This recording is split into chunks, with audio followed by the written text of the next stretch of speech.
thought the contest was a very good contest. Obviously, that's a very fine football team. Coach Rosamondo should be proud of those guys. A lot of veterans, 8 on offense, 8 on defense. And they were really stout. They made a decision that they weren't going to let us run the ball. And I'm a little disappointed that we couldn't run the ball better, but it was a good scheme, and their kids were giving a lot of effort in making sure that we couldn't do that.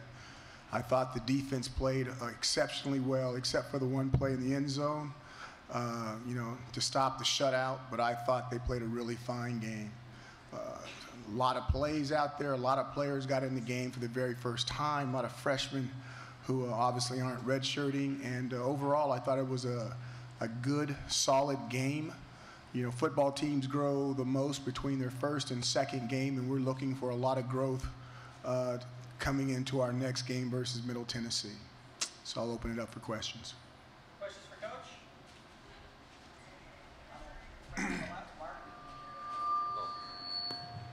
I know you said you were disappointed by lack of running game, but what about your offense were you most pleased about? Well, I thought that we definitely took what the defense was giving us. They made a point that they didn't want to run the ball. We threw the ball well. I think at one point we were 20-27, and I'm not so sure it shouldn't even have been higher than that. The quarterback was really functioning at a really high level, had some mistakes, receivers and route depths and stuff like that, running back. Young guys were making mistakes out there, but the quarterback wasn't. So, I mean, if we'd had it all cleaned up, I think he probably could have started the game like 25 out of 27. I mean, he was really operating at a very high level. In the back on the right.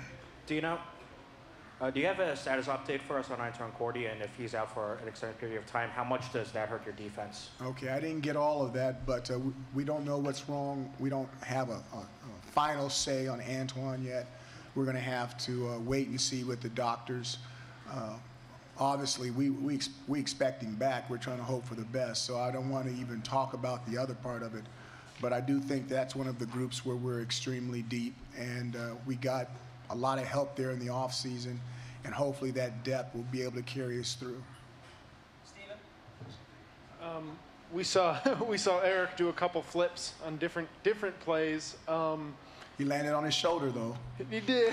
I mean, when we watch from the press box, I think every time we see him go, we just kind of get a little bit antsy. Do you get that when you see him playing, and is this just how it's going to be with him? You guys have seen him play more than I have. I'm just disappointed. Yes, you guys have. I hope it's out of his system. I'm like, I kind of went over to him. I said, "Are you done? I mean, have you got it out of your season? A whole season worth of." And he just needs to be smart. That's how he is.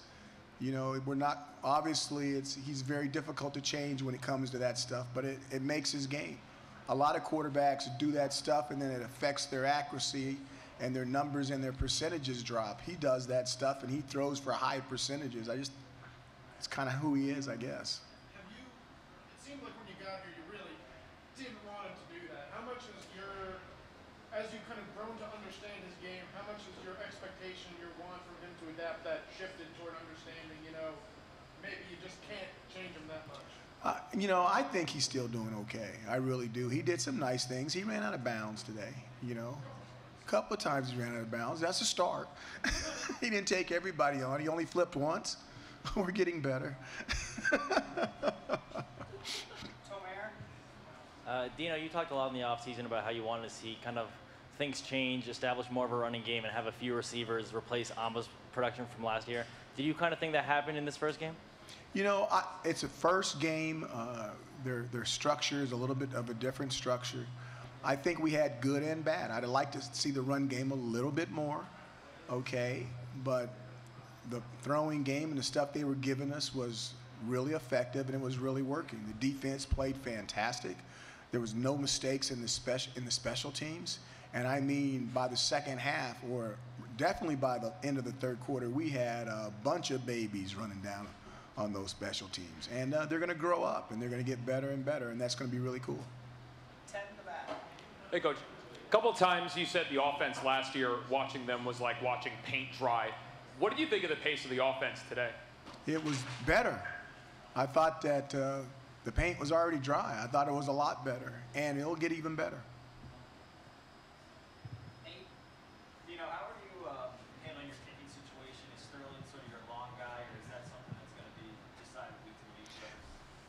Both of those guys are really long. It's amazing. I think, they'll get mad. I don't know who's longer, but Sterling's really long.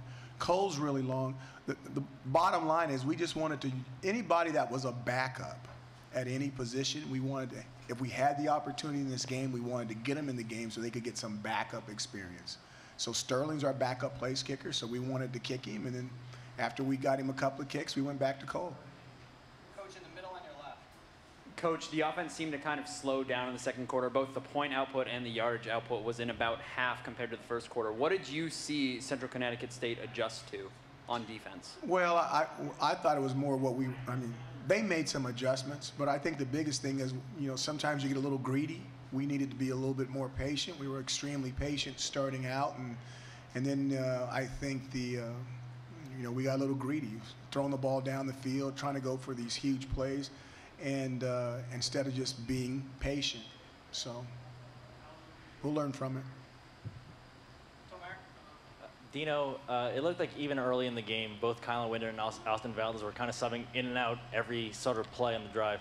What was that like, and what's that rotation going to be like moving forward? I couldn't hear the first part of what you said. Sorry. I got the subbing out part. Yeah, so it looked like Kylan Winder and Austin Valdez were kind of subbing in and out every drive, every few plays. What was that rotation like? Why did that happen, and what can we expect moving forward from those two? We want to keep both those guys fresh. All those linebackers are going to have to play. They're really, a lot of them are involved in the special teams, Zaire, Paris Bennett.